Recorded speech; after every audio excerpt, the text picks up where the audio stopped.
Things didn't happen for us today.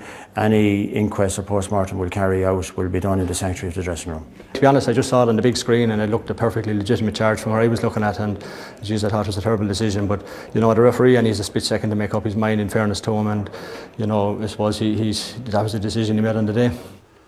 All right, well, we'll look at that sending off in a moment. And by the way, we've got word, the replay of that game is Portlaoise next Saturday night at 7 o'clock. Next Saturday, 7 o'clock in Portlaoise.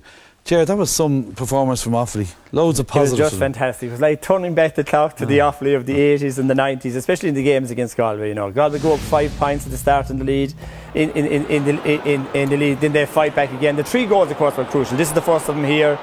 Shane Dooley, who was just absolutely brilliant in this game, rounding Ollie Canning. That wasn't the only time he rounded him. Second time he rounded him, he buried in the net in the near post.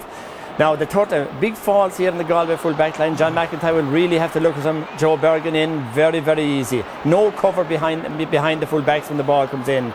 Galway will have to be very, very, very careful about that going forward. You know, there's a lot of lessons for Galway to learn out of the thing. But I think above all this, you know, it was a game of troughs, of hills and troughs, if you like. 5 points up. Galway looked to be running away with it. Then Offaly get 3 goals. Galway fight back. 5 points in at half time. Then a big burst from Galway. 2-4 in 9 minutes. Let's have a look at that. Right. That was then it drew level. Then it drew level.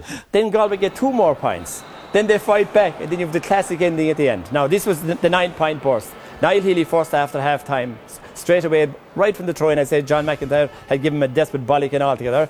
Then Ger Farrar, beautiful point here coming up, lovely interplay with David Burke, ball over the bar. At this stage it looked as if Galway were going to run away with the game. Joe from a sideline, everything was going right. He had 2 sideline balls today.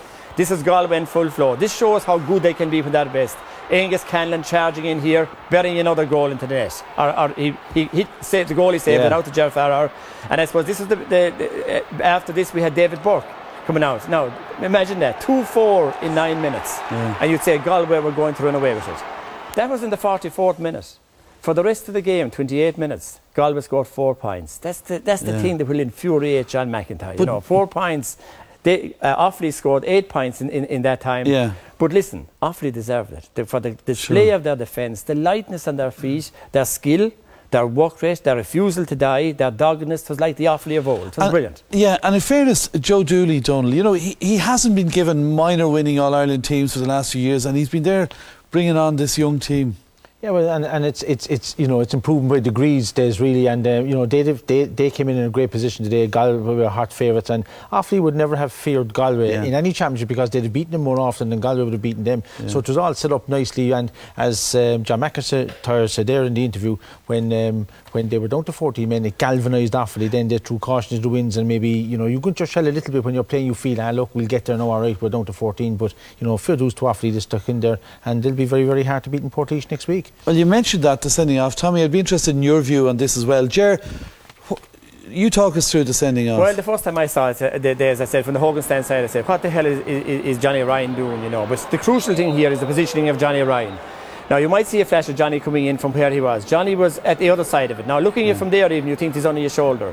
But when you see the angle from behind, like, everyone was surprised. I was surprised when I saw the red card, until I looked at it again and I saw where Johnny Ryan was positioned. Now I can see why the 2 managers, they're at the Hogan stand side, they're looking at it and they're looking at him just charging in. Now Johnny Ryan is at the other side, so he sees him from a different angle, and from that angle you can see the elbow going up into the side of his head, and it's just in the, it's not intentional, but intentional has nothing to do with it.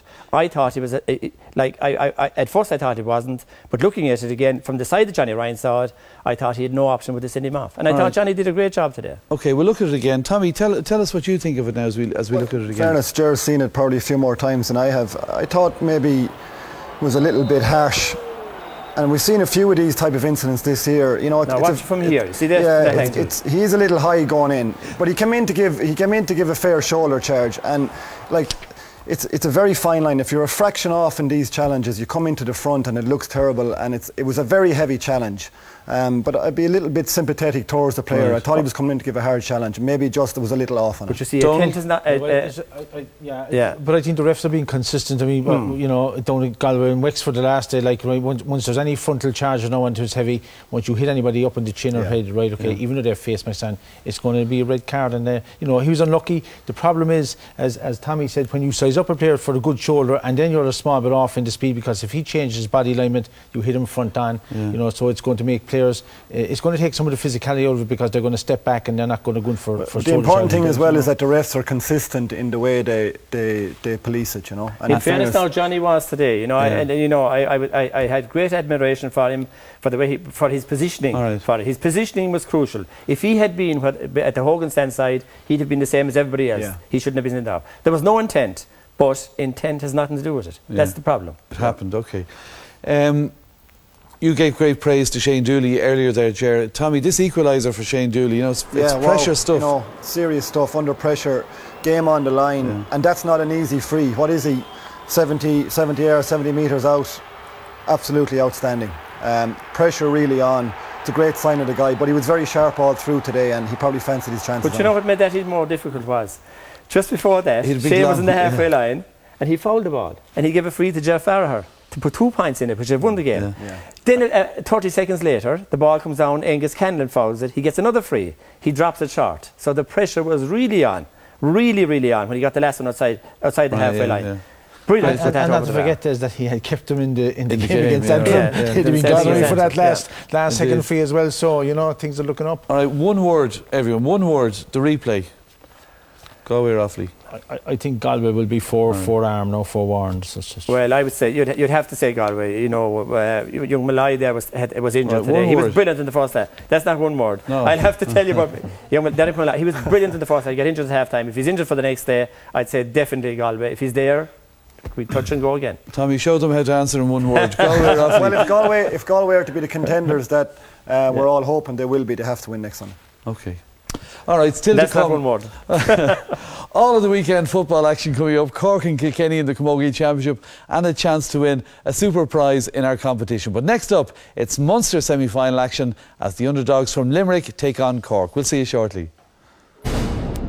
You're very welcome back to the Sunday game. All of the football action is coming up shortly, but next, let's see if Limerick's written-off hurlers could bring some pride to their county as they took on Cork. Here's Marty Morrissey. Considering the performance against Tipperary, it's not surprising the Cork manager Dennis Walsh starts 14 of that winning combination again. The man missing is Tom Kenny, who has a hamstring problem, so Middleton's Lorcan McLaughlin gets his chance in midfield. It's the new-look Limerick team that travel to the banks of the Lee. Tadhg Flynn is quite a dependable goalkeeper, while wing-back Sean O'Riordan plays his club hurling with Cork champions Newtown Chandrum. James O'Brien and Paddy McNamara will provide some invaluable experience to a side that has courageously played throughout the league in troubled times on Shannon's side.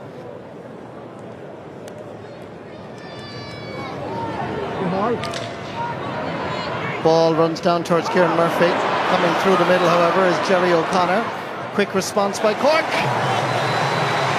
as he lashes that over the crossbar.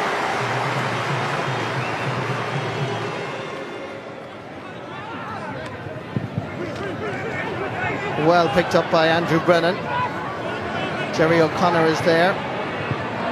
Pulled on one-handed, but it worked out fine. Pick up the first time wasn't great. The second time it is. It's Brennan again. He's coming through the middle. Uses the short grip. And that's over the bar. Andrew Brennan from Caherline, showing that he certainly isn't fearful of the Corkmen. Breaking ball favours Ben O'Connor.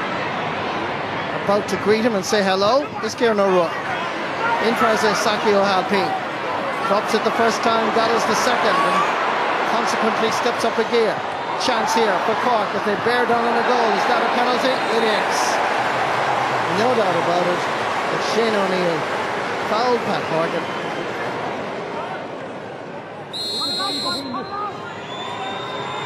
Pat Horgan buries it. Unstoppable.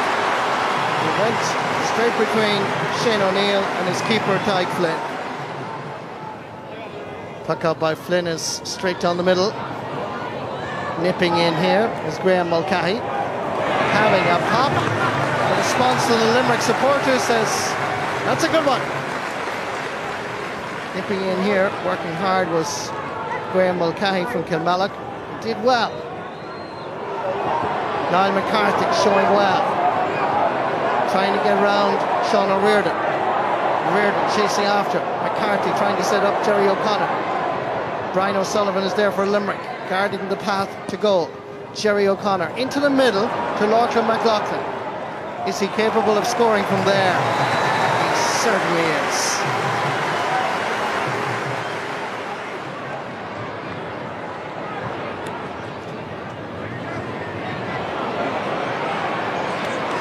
Here come Cork again. Niall McCarthy is calling for it, unmarked.